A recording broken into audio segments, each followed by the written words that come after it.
So exciting. Okay, here we go. So remember what I said before about absolute value. Somebody help me out. What is the absolute value of x? X. You forgot already. No. I like it. It's. I can't say one thing for sure. If x were 7, then the absolute value of 7 is 7. So that makes us think that, oh, the absolute value of x is x. But no, what if x was negative 7? It's 7. Is that x? If x is negative 7, the answer is 7.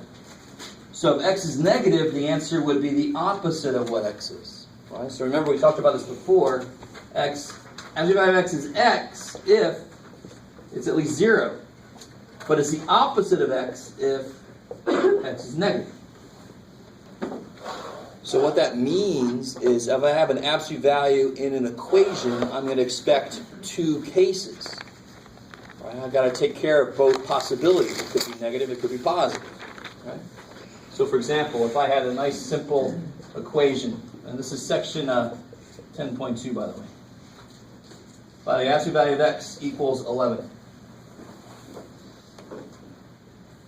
So one way to look at this is, what would you put in there? What could you put in here to make this true? Plus or minus. Yeah, so x could be 11, or x could be negative 11. Either one of those would come out to 11 at the end if you put them inside the absolute values, right? So there's my 2 cases. How do you feel so far about this? A little bit? Okay? All right. So what if I make this a little bit more interesting?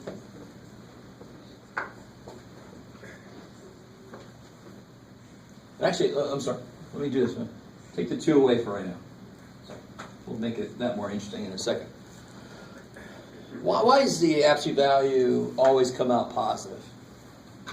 What idea? It's based on the idea of distance, right? So, one way to look at that first problem is I want the distance between x and 0, because it's minus 0. There's nothing else in there, right? So this will be the distance between x and 4. Has to be 8. So we'll see another way to do this. So I want the distance from 0 to be 11. So if I go up, where do I end up? 11. If I go down, where do I end up? That's why those are the answers, right? So this one says, I want the distance between my number and 4. So now 4 is going to be in the middle. I want the distance between my number that I don't know and 4 to be 8.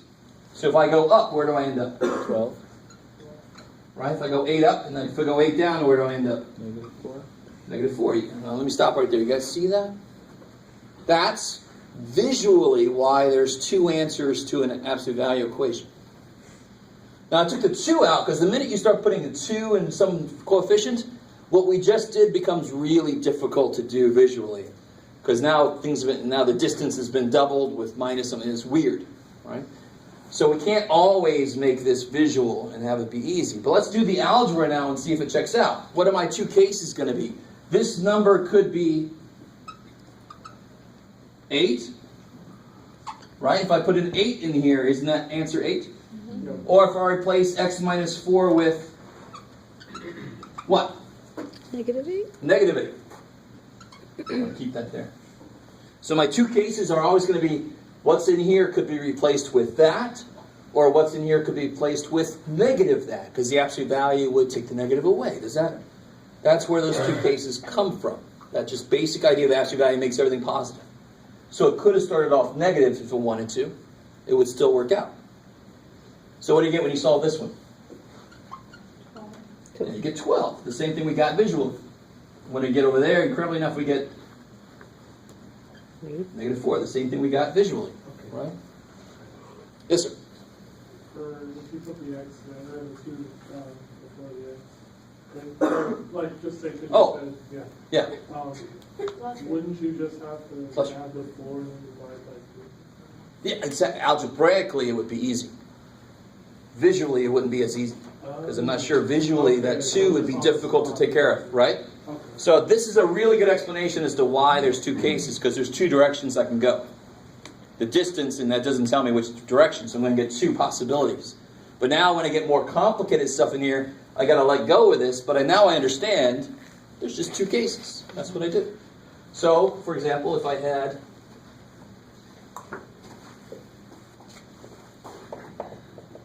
absolute value of 7x, let's say minus 5, because I want to talk about a very common mistake, is 11. Sure. The most common mistake I see, and I'm still going to see it even after I say right now that it's a mistake. People do this. Don't write this. Do not write that. Why would somebody write that? What do you think they're thinking? They're thinking absolute value makes things positive. There. Why is that not? Now, some of you guys are like, yeah, I'm going to do that. That's no good. Why is that no good? Because it's not the whole number. Right? So what's the absolute value of 8 minus 5? What is 8 minus 5? 3. So the absolute value of 8 minus 5 should be 3. But if you make it 8 plus 5, you got 13 out of nowhere, right? So don't do that. So don't do that. Yeah. So it's whatever this number could be one of two things. Could that number could be 11, or that number could be negative 11. Kick ass, right? That's the two cases you can make immediately. Yes, ma'am. Are you going to want to draw them like that too? No. This is not part of the. This is not part of your work. This is part of the explanation of why the work works. You could graph it like that if you wanted to, but this would be very difficult to figure out how that 7 plays into that picture. And now you just got two little equations to solve. So what do you get?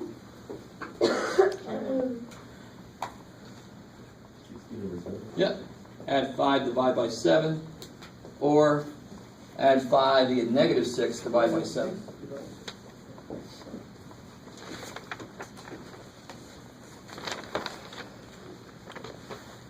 How do you feel about that? Is that all right? All right, so here's the first little wrinkle we can throw into this. And you're like, why? Why do you go like that? Because our equation might have started off like this.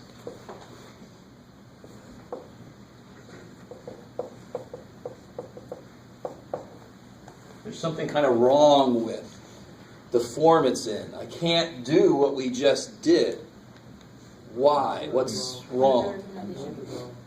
You have to isolate the absolute value. Yes, I got to isolate my absolute value. I got to get my absolute value alone first, because I need the absolute value to equal a number, because then I can say, well, that would equal that number or the negative of that number. Right now, my 7's in the way. That plus 7 is 11. I can't just say 11, negative 11. That's no good. I've got to isolate where my variable is. Of course, how do you do that? Yes, and now this is the most common mistake that people make. This is it. This right here is the most common mistake. You've got to isolate this first. Now it looks like what we were doing earlier. Now I can say, since the absolute value of whatever the hell this number is 4, I know that that number has to be what or what? If the absolute value of this is 4, that number could be positive 4, or it could be negative 4. There you go. That 7 was in our way. We couldn't say that. We had to get it out of the way first.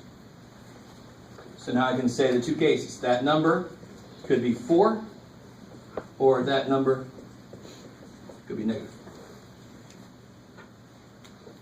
So no combining like terms at all in this case. How do you mean? I mean, the 3 and plus 7. Oh, this 3 is stuck inside this. Okay. So that 7 can't break in there. No. So when I do my two cases, I take the absolute value away, and now things are free to move. Right? You're now free to move about the counter. So how do I solve that? It's easy enough, right? Subtract 3, divide by negative 8. I'll do this kind of stuff quick nowadays. Subtract 3, divide by negative 8. From a 7.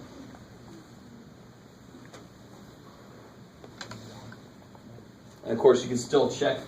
You can plug these in and check to make sure that works, just like always.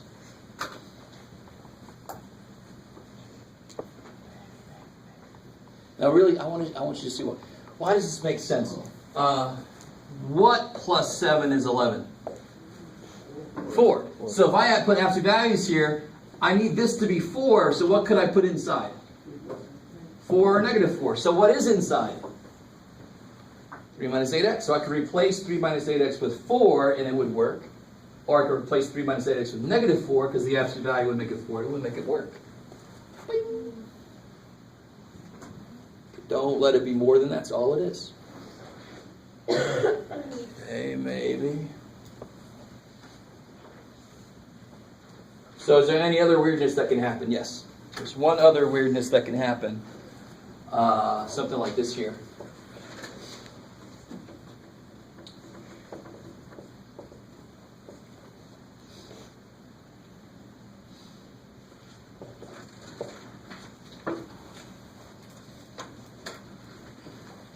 That's a P. So people might look at that and think you're going to have 4 cases now, maybe, right? Which you really don't. Because either these numbers are the same, or one is the opposite of the other. There's still only 2 cases. So either, now one case is always, I don't know if you notice this, one case is always, just take these away. Bam, just leave everybody alone.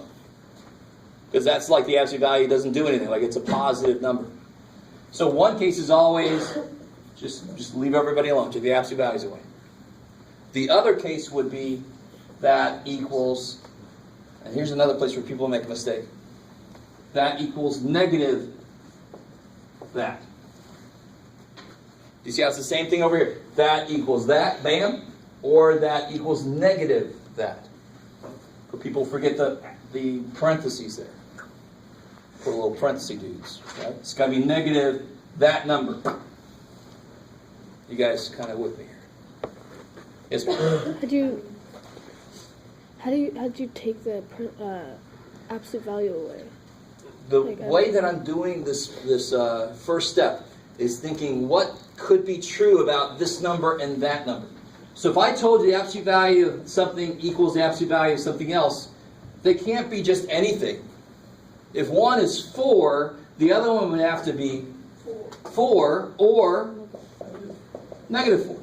Okay. So whatever this guy is, he has to be the same as that guy or the opposite of that guy.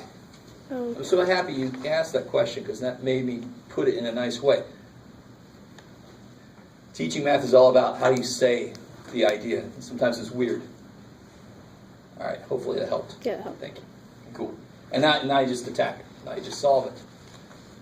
So how do you solve this guy? Add the P. Add the 7. So P equals 12P equals 6. And what happens over there? P minus 7 equals... So then what do? Subtract P, and what happens? No solution. Good. This one does not contribute anything. So that part is a no solution. It doesn't contribute anything, but the answer is 6. Right, so either he can give more answers or he doesn't give me shit. In this case, he didn't give me shit, so my only answer was 6. How we doing? So that's no solution. That piece is no solution, but I want you to realize don't circle that because that's not, it doesn't add anything to what I know the answer is already. So it's 6 and nothing. Okay, so it's just 6. Cool. Maybe, okay. So let me let you guys try a few on your own. Try these.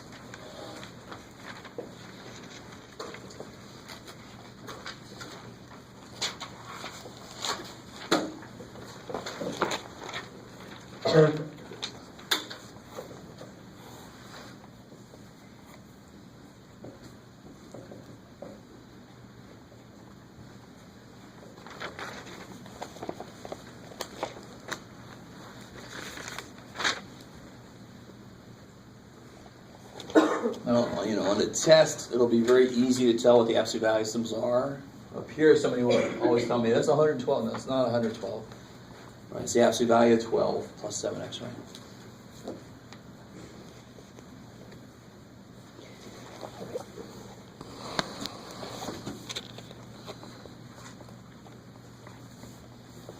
Do you have enough space here? I don't want to. Oh, yes. Okay. Yes, thank you.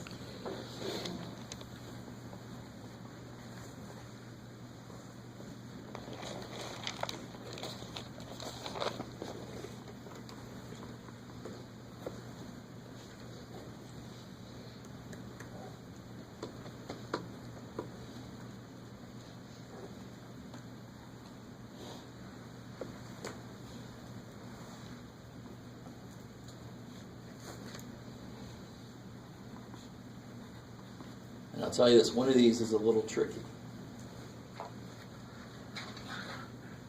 That didn't help me at all, thanks, Joe.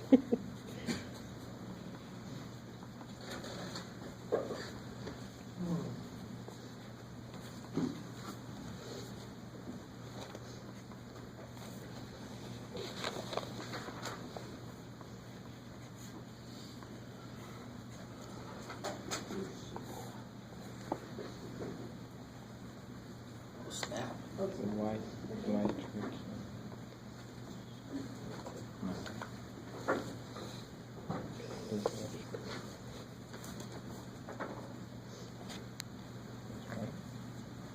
Oh, I see. No? So you always have to have how many cases? 2 cases. Oh, The second one is the tricky one. The second one's actually the easiest one up there. You have to do very little work.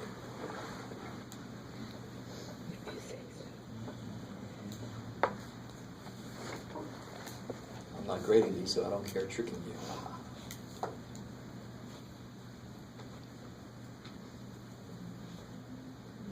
Math teachers.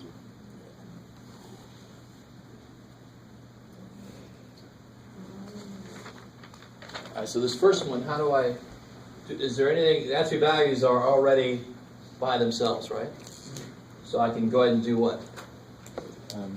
add the So I got to break it up into 2 cases.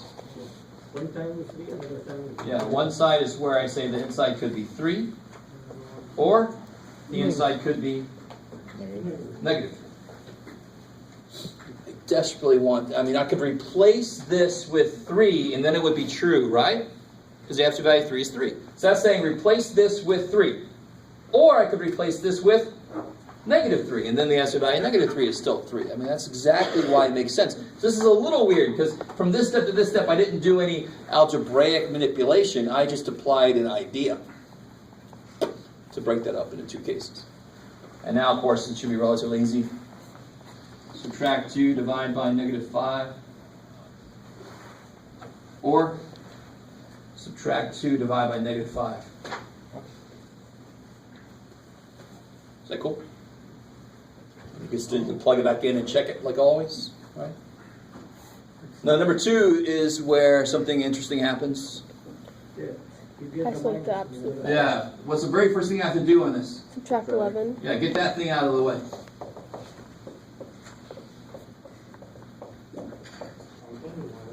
Now, we haven't talked about this yet, but I just wanted to see if somebody would pick up on this. No x's could ever save this equation. This equation is stating that an absolute value of something is negative 8. Is that possible? So don't even do, if you do work, if anybody did the work, you got 2 answers. Yeah. Neither one of them work if you throw them in, if you check it. So you have to pay attention. And when I was trying to say absolute value is negative, stop. No solution. There's nothing that can save this guy's ass. It's just dead. Poor little dude. Can't even get out of the gate. How's that? Oh, that makes sense. just says negative, just- Yeah, and be really careful if I say, this is where I get people that just don't do this problem here. If I had this, let me make it a really simple little problem. Yeah, Plus 12. they'll say, no, it's negative, so I can't, it's no solution. But what's wrong? Why? Yeah. You got to add 2 first. and then you say, oh shit, I can do it. So then it would x plus 1 is 1, or x plus 1 1, x is 0, or x is negative 2. So you get two answers that are fine because you end up with a positive on that side. You can't just go, oh, it's negative. You got to actually get it by itself first. Then you can tell if there's a reason to go forward. So you know I'm going to put one like that on the test. You know it. Mixed in somewhere with the other ones. Is like if x equals 0, does that make sense? Like the absolute value of 0 is 1? No. If x is 0, what do I get? Absolute value of 0 plus 1. Absolute value of 1 is 1. Yep. How about if you end up with equals 0? Absolute value of something, is that all right? If it's not a negative? And Because that's, zero's that's not a another negative. interesting case. But I always forget about it. But yeah, if I can get absolute value of 2x minus 1 equals 0, then if you follow your, if 2x minus 1 equals 0, or 2x minus 1 equals negative 0, what's negative 0? 0. There's only one way for the absolute value of something to be 0, and that's if you put a 0 in. So there's really just, that's the one time there's one case. Okay. So I like that, because 0 is one answer, positive number is two answers, negative numbers is no answers, right? So from no to 1 to 2 answers, right? It's kind of nice. Okay, maybe. And really, if you look at the form of an absolute value, if I say I want the output to be negative 3, can that happen? No. If I say I want the output to be 0, can that happen? Yes. Once. If I say I want the output to be 3, can that happen? Twice. Twice. Hey, no answers, one answer is two answers. That looks weird. It's our new ant alien overlord. Okay. How are we feeling so far? Yes, sir. It's possible to have two explanations in one equation or not? Two Two explanations. explanations? Yeah.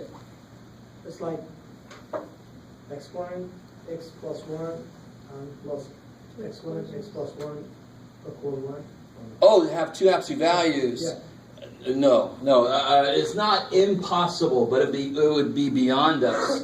So if I had like absolute value of x plus 1 Yeah. plus the absolute value of 2x plus 4 equals 2 or something like that? Yeah. Oh, no. We're not going to.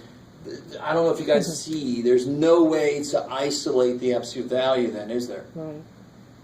If I pull, it's not alone because it's got the other ones. Let me subtract that. Oh shit, now it's with the 2. Let me put it, now it's with this guy. Now it's with that guy. Whoa.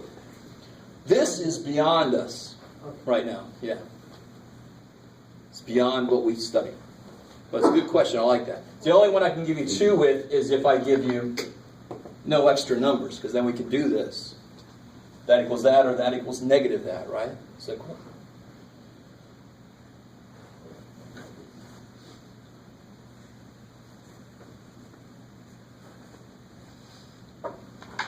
All right.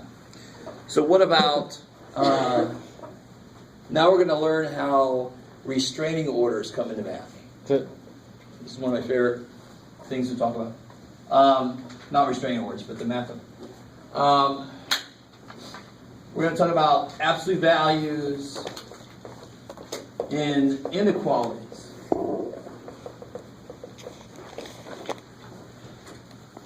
Why, Jeff? Because I want to explain it before I give it to you on the test. I figured that might be a nice thing to do. So let's start off, again, like we did with the equations. Let's start off with the most basic example. So like the absolute value of x, let's say less than or equal to 4. So let's look at this visually. The very simple equations we can look at visually to see why it makes sense, what's going on. So again, this would be the distance from 0 to some number. And I really want you to understand, because isn't this x minus 0? why 0? Can it be less than 0? No. This is definitely, because what does this represent right here? That's the distance between a number and 1. How do I find the distance between two numbers? I do what with them? What operation? Subtract them. So that subtraction is actually what tells me distance. The absolute value makes it positive, so then it really is a physical distance. Are you guys with me? So this represents the distance between a number and 1. So what does this represent? The distance between a number and 0, because that's the only number that's in there, isn't it? What's x minus 0? X. So if I just see an x in there, that's why I relate it to 0. Is everybody semi with me, sort of? All right. If not, just wait for the algebra. But it's really good if you understand the idea. It's the best way to be. So let's look at this real quick. Let's look at this visually. I want to start at 0, and I want the distance between my number and 0 to be, at most, less than or equal to 4. I can't get more than 4 away, right? I want the distance to be, this is like I'm going to a haunted house. I'm like, stay near me. This is freaky, right? Don't go away from me. Stay near me. So how far can I go up this way? 4. 4. If I try to go to 5, it's going to freak out. No, I want it to be less than 4 away from me. I want the distance to be smaller than, or at most, 4. So what symbol would I put on the 4? It's the haunted house. Yeah, there you go. That is freaking me out. That's exactly. Yeah, so put a bracket on the 4. Why? Okay. Equal to as well. And how far can I go down? Okay. Negative 4. And I put a bracket on him. So I like to think of this. Okay, here we go. I like to think of the less. No, Jeff. The less than situations as a sandwich, or even better, a sandwich, right? We talked about this when we first looked at inequalities, but this is where sandwiches really come from. I'm sandwiched because I don't want you to go further than 4, that way or that way. Stay close to me, right? So it's a sandwich. How do we feel about that so far? All right, so let's investigate sandwiches, and then we'll figure out what restraining orders are mathematically. So if I said, so let's look at the algebra behind this before we get too far. So there's still 2 cases, but we have an inequality. So now what happens to inequalities when I change a sign, when I multiply by negative or something? What has to happen? It's got to flip. So my 2 cases are almost the same as before. My 2 cases are leave everything the same. And now if I put negative 4, what do I have to do with the inequality? Flip it.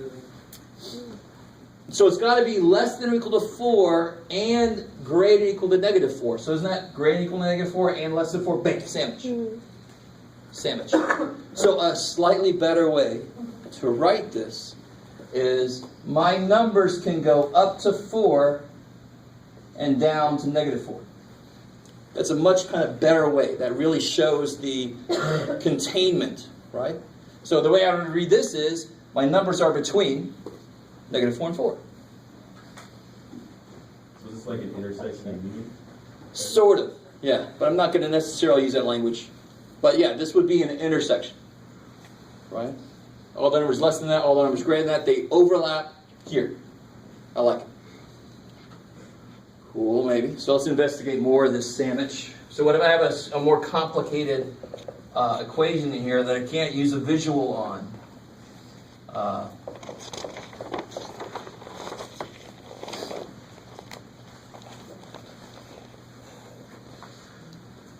So I really desperately want you to understand you can go right to this one from the beginning. You can say whatever's inside the absolute value has to be less than or equal to, or in this case, less than that, or greater than the opposite of that. So I can immediately rewrite this as 4x minus 1 in the middle. So one case is leave this alone, right? And the other case now I can tack on this side. It's got to be greater than negative 3, right? One case is leave it alone. The other case is going to change the sign. And we know how to solve a multi-sided problem, right? How do I do, what do I have to do to get x by itself? I have to Isolate the variable. Good. So I have to first Add 1. add 1, and I add 1 to all sides.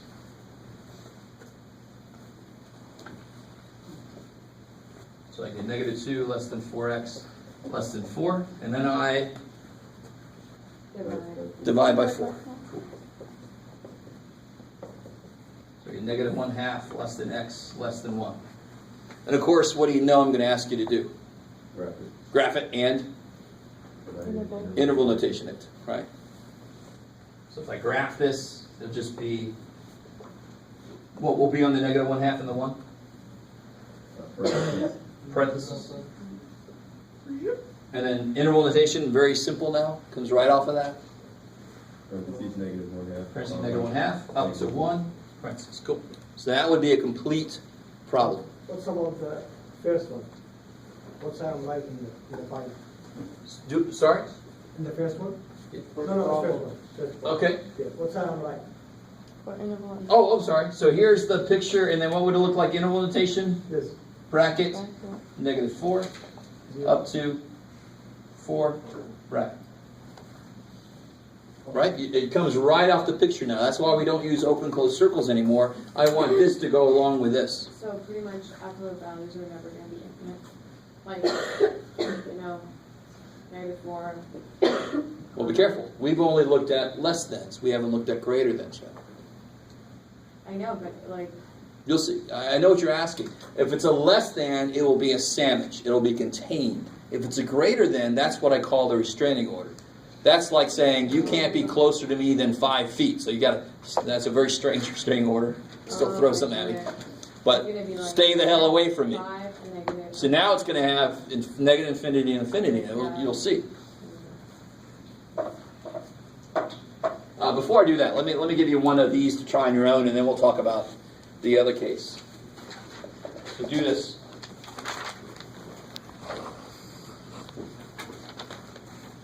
It's probably all tilty, but sorry. That's not bad.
If it's a fraction, what do you like this? Then it makes number. Either way you want to write it.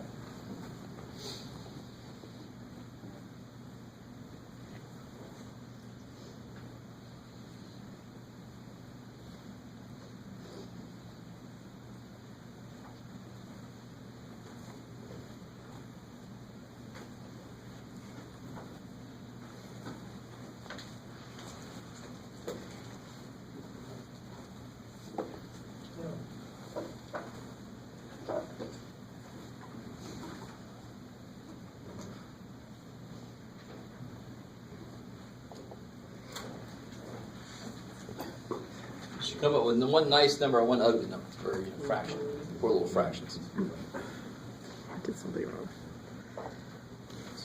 So how do I rewrite this? -5 less than 3. Good. X plus 2. Less than 5. So that's the case that you leave the same. And that's the case where it would be 3x plus 2 greater than, reading it this way, -5. That's why I can put it all in one sequence. Why does this make sense? Because -5 is less than 5. So if you try to say 2 less than -2, neat. Right? So we'll see why I bring that up here in a minute.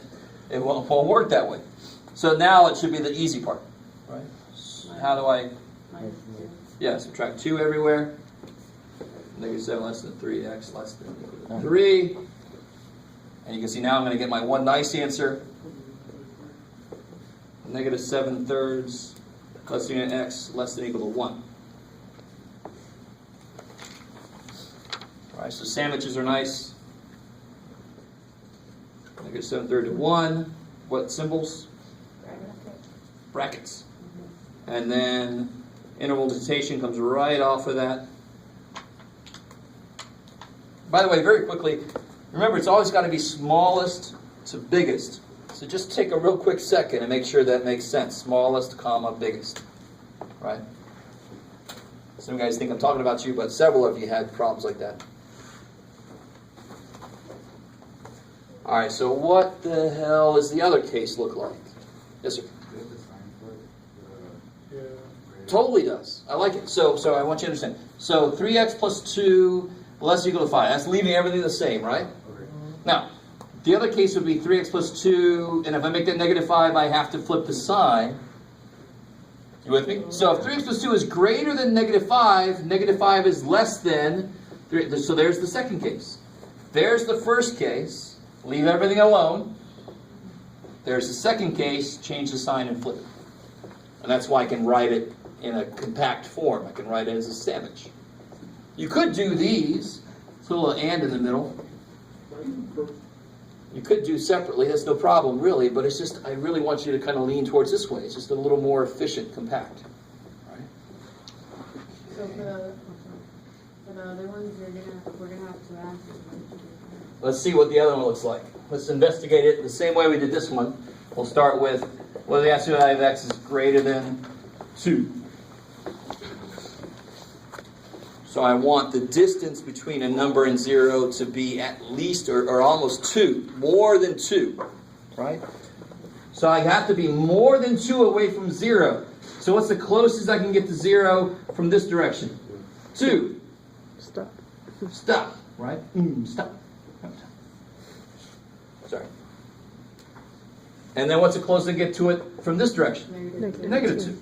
So see how that's that's why I call it a restraining order. Here's me, and you can only go up to there and there. Stay the hell away from me. Sandwich, I'm scared. Stay close. It's a less than. Distance less than. Stay close to me. Greater than. Stay the hell away from me. I don't like you. You're weird. Stay away from me. Right? Cool. I would love my dean to walk in right then. What are you saying to your students? So how would I write this in interval notation? Negative infinity, I like it. Negative infinity up to negative 2, -2. and then 2, So I skip everything between there. So see how that flows. That's that, and you put the or symbol in the middle. Restraining order. Stay the hell away from me. Can we write or do you want to put the symbol? You could write or, it's fine. This is like the official little symbol, but if you put or, it's fine. Yeah. So the infinity sign is, the negative infinity is smaller than the negative 2? Oh, definitely, yeah. Negative infinity is remember, small is not the exact right word. It's more negative than negative 2, right? Because you might think infinity, negative infinity is big, but it's negative. So it's more negative than negative 2. It's like having negative. So maybe what I should say instead is like, it would be really as simple as just left, comma, right. Right? Whatever's on the left and whatever's on the right. So that might even be more straight to the point. Left, right. 2 is on the left, infinity is on the right. And please, I still see a few people doing that. Don't do that. That's impossible, right? Because then what would this guy be? I win. No, it's no good. Infinity is a process. It's not a number. It's a process. So you can't find it on the number line. Okay, maybe. All right, so what if it's more complicated? How do I do this algebraically? Well, see, algebraically on this guy, one case would be what? It's always just take the absolute value out. So the first case is easy. X greater than 2. The other case is make the 2 negative, so I have to. So that's this, see? And that's this.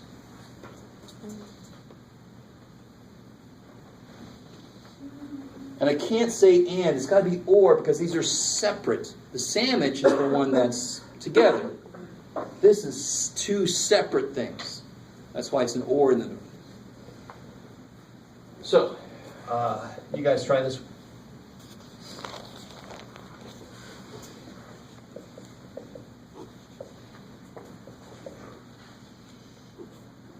What you got, John? Sure.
all of it. Oh, 10-2.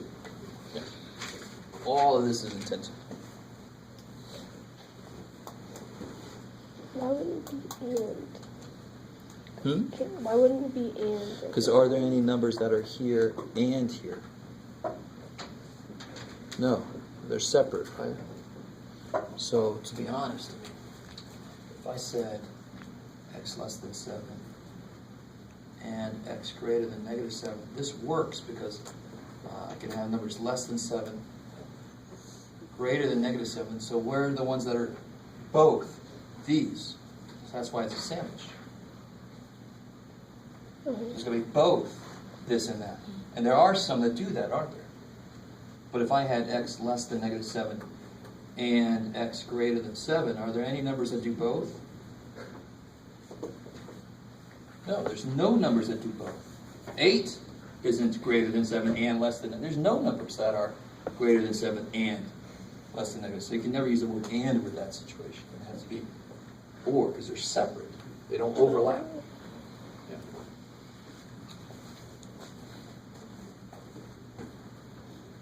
So what are my two cases? -7. Yeah, the first case, let it be easy. Just take the absolute values out, right? Because if this number was bigger than 7, if it's 9, isn't the absolute value of 9 greater than or equal to 7? Hell yeah. So one case is, leave it alone. Maybe it's already bigger than 7. The other case is less than or equal to negative 7. Good. Just change the sign, so you got to flip the sign. I like it. Now, if I tried to write this, I always wonder if I want to do this or not. If I tried to write this in one continuous thing, it would be 7 is less than or equal to 4x plus 5. And what's true about 4x plus 5? Is less than or equal to negative 7. Now, why does that not make a damn bit of sense? Because you're saying 7 is smaller than something which is smaller than negative 7. Right? That's neat. No. Right? You guys see that? No. Not good. That's why greater than is not a sandwich. It's a stay the hell away from me, two separate things. Okay, maybe. So, solving this, what do you get? Yeah, 1/2. So subtract 5, 2 divided by 4, 1/2. Or negative 3. I like it. So you get negative 3, 1/2. What symbol goes on both? Bracket, which way is it going here? Which way have we got to shade? Yeah, down. And for the 1/2, I'm going to shade up. Because I'm here, I'm in the middle, and I want you to stay the hell away from me. Yes? Okay, so we can't do that way on that way, right? Definitely not, because what I just wrote earlier. There's no way it could be in the middle. Because I can't write it like this. It doesn't make any sense. 5 is not smaller than negative 5. What if you flip the? Yeah, I understood when I wrote it down that it didn't make sense, but I just did it anyways, and it got the right answer. No, it didn't. No, it didn't. Tell me what you wrote. I wrote negative infinity. No. Parentheses. Tell me what equation you wrote to work with. Negative 7 is greater than or equal to 4x plus 5 greater than. All right. I know. Now, I really want you to understand. You'll get the numbers, but what you have written makes no sense. Yeah, Right? You'll get the numbers, because essentially you're doing this work, but you're starting from a bogus position. So it's not that you're not going to get the right numbers. It's just that you might think you're supposed to be able to draw it like this, when you can't. They're separate. So even writing this is not good, because it doesn't make sense. Right? Because it doesn't make sense, I knew it was or. I like. Okay, good. Yes, I like it. Or just remember, greater than is or. Greater than is stay away from me. I want the distance to be greater than something. I want you to stay away from me. Two separate things. Less than, stay close to me. Sandwich, don't get away from me. So I can write it as a sandwich. So Bread, stuff in the So middle. on the test, if we write it as one whole, That'll be bad. so you would like mark it down. Totally, all day You have long. to do two separate little. Yes, you must. Even if at the end you get this All right. and you get the interval notation right, I'd still take points off because you've written something completely bogus. So what would this interval notation look like? Infinite, negative, infinite. Negative infinity. Yeah, no bracket there, right? No, and then negative 3 bracket. Oops, bracket there. Or Bracket. 1/2 up to Infinity. infinity. Cool. I like it. Yes, ma'am. So would you dock us points if we, on equations that had and? You could do it this We way. did it. Oh, That's so we fine. could still. Because this and this are logically equivalent. They mean the same thing. They're the same thing. Yeah. So you could do this in two separate statements if you wanted to. This guy, two separate statements, but they don't go together. It doesn't make logical sense. So there's only one way to do him. Two separate statements. Okay. Cool. Maybe. All right. Let's see. So, one last section here, and then I'll let us out. I spoiled you guys. This is when you let us out yesterday. Real quick, I'm not going to spend a ton of time on this because hopefully this is a quick thing. If you can graph a line, this section should be relatively easy. But let me try to go back a step here. So remember, way long time ago, like a few days, how would you graph this? Maybe what we're doing already, but how would you just graph this one statement? Nothing major, nothing tricky. You put a 4 down, right? Because 4 is the dividing point between the answers and the not answers. So I'm going to overly analyze this thing because we're not going to go to something more complex. So 4 is the dividing line, right? Between good and evil. No, between answers and not answers. So what side are the answers? On the right. Over here, because for example, 5 works, right? 5 is bigger than 4, so that must be the answers. So I put, parenthesis on that and shade up. So now, because this is one dimension, how do you cut it in half with a point? Sounds weird? Yeah, I like it.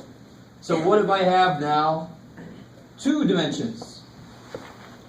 Right, x plus y. Now I've got 2 variables. Now, how do I graph that? I'm going to have to put it on a coordinate plane. How do you cut a plane in half? A line. Kick ass, right? You got your samurai sword. Right? So you can imagine a piece of paper, somebody's quiz, they really bad, slice it through, and then a line will cut it. Now, so you could argue it's not half because it goes infinite. I don't care what you can argue that all day. So how do I graph this line? I have to get y by itself. Subtract x. So you actually do exactly what you do here. It's just that here you don't even consciously think about what you're doing. It's just kind of too easy to really realize it. Here, I don't graph a point and then shade one side or the other. I graph a line and then shade one side or the other. It's the same exact idea, though. It's kind of nice. So what do I know about this line? Y-intercept is 0, 4. Yes. Down 1 over 1.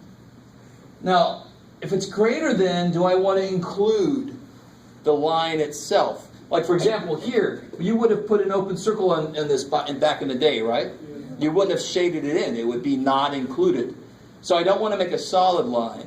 I want to make a dotted line to be sort of like that open circle. So I'm saying all the points on the line don't work because it's got to be greater than. I want all the outputs to be bigger than this line. Which actually kind of directly leads into the way I do this. The textbook way of doing this, let me show you that first, is to do sort of like I did here. Put a test point in. So you almost always use the point 0, 0. So if you plug a point in and it works, that's the side you shade. Does that make sense?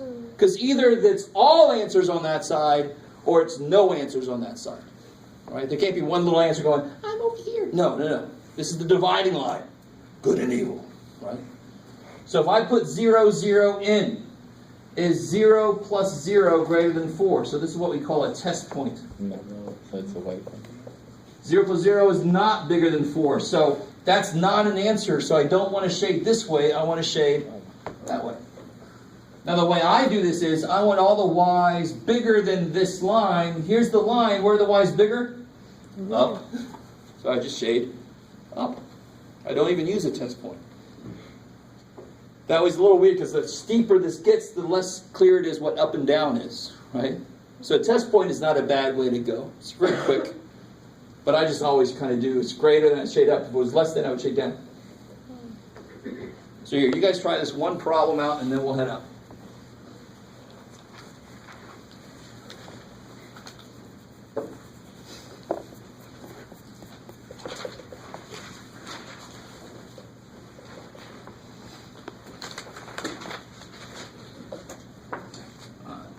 Doesn't matter.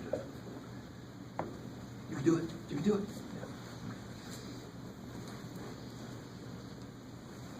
Pep talk for myself.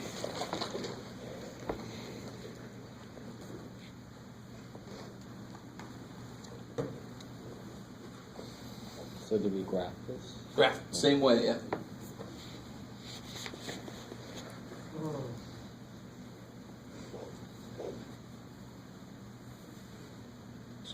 This one.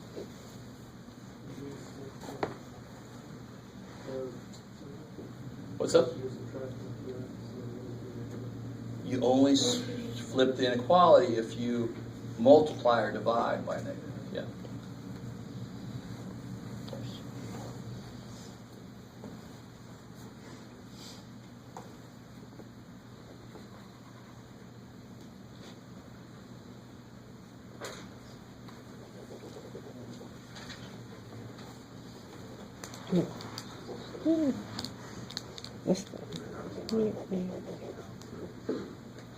Oh yes, now do plug 0, 0 in. Put a 0 in for y and 0 in for x and see if it's true. So is 0 less than 0 plus 4? Yes, so you would shade in the direction of that test point. Yeah. And make it like, it's got to go like, actually goes infinitely far.